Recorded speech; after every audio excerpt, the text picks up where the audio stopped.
War and diplomacy. People always have hoped that American diplomacy would deploy itself in dialogue and persuasion rather than by ultimatums. Diplomacy is the art and practice of conducting negotiation between two nations, done in a skilled manner by handling affairs without arousing any hostility. War is a conflict carried on by force of arms, as between nations or between parties within nations. Chapter summarization. Through the beginning, middle, and end of the chapter, the author describes specific events that involve wars and foreign policies that have helped shape our great nation. The first story begins with George Bush. When George Bush first became president, he didn't really know anything about foreign policies. So his main goal was to educate himself. Using the George Bush Family Education Way, which was done by friends and friends of friends. His tutors were George P. Shultz and Paul Wolfowitz, his two main educators.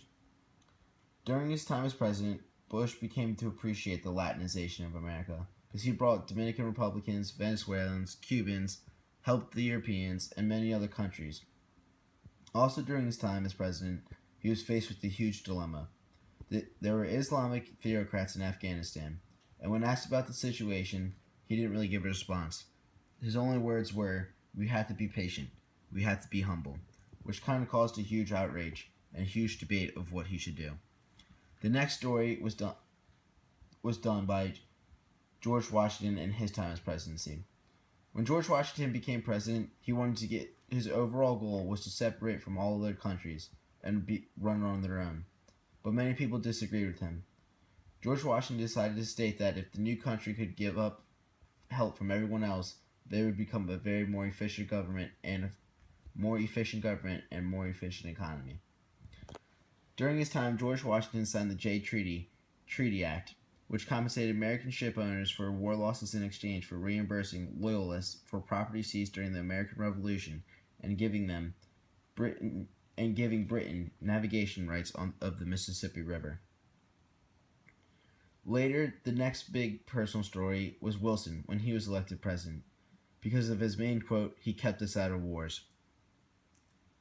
After the War of 1812, Monroe bought Florida from Spain. We paid off pirates from the North African coast and many other pirate groups that have helped us with easier access of ship trading, which has majorly boosted our economic standpoint. The U.S. went through many more scenarios of wars and diplomacies that turned out good and bad, which is why people have been arguing to this day about what they should do. Pro-foreign policy. Many people think by enforcing our military and foreign policies amongst different countries is a major benefit for our country.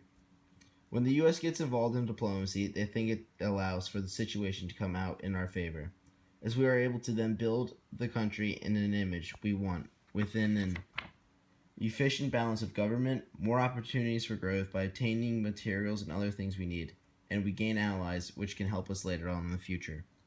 Also, when allowing the U.S. to get involved in wars, we can generally put an end to whatever the situation is much faster than just letting it go out on its own. Quicker ways to end wars means less casualties and a decent outcome. Just like any argument, there are two sides, and there are too many people who think we should stay away from wars and foreign policies.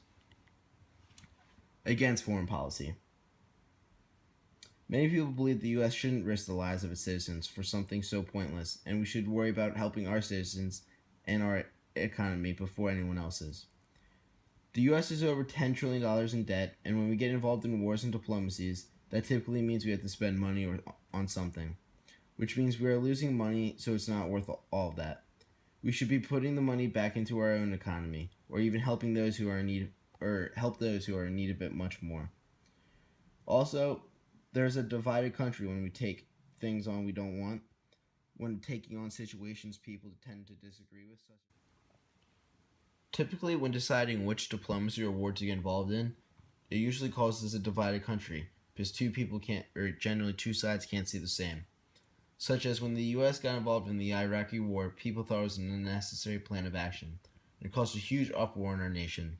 Some people thought we should have gone, some people thought we shouldn't have. Also, when we choose sides with countries about the situation or when we decide to help one another, it causes great chaos because one country might not agree with our standpoint. Case study. Donald Trump thinks or Donald Trump thinks that the funding of our military needs to be increased on the defensive side. So he wants to add $54 billion to their budget. Instead of creating more capital somewhere else in our by choosing something else in our federal government, he wants to eliminate some of the most important departments such as the Department of Education, Department of Agriculture, and around 15 other major important ones. Our military budget is one of the highest of any other country, running at about $550 billion. The next closest is China, running at $127 billion. So there's been a huge contrast whether they should get rid of these important agencies to help fund something that doesn't really need to be funded whatsoever. So, debate questions. Do you think we should increase our military budget by cutting out these extremely important departments? Why or why not? Do you think we should invade foreign grounds for resources that would help benefit us? Why or why not? How and why should we use the government power to protect our way of life and even our conscience?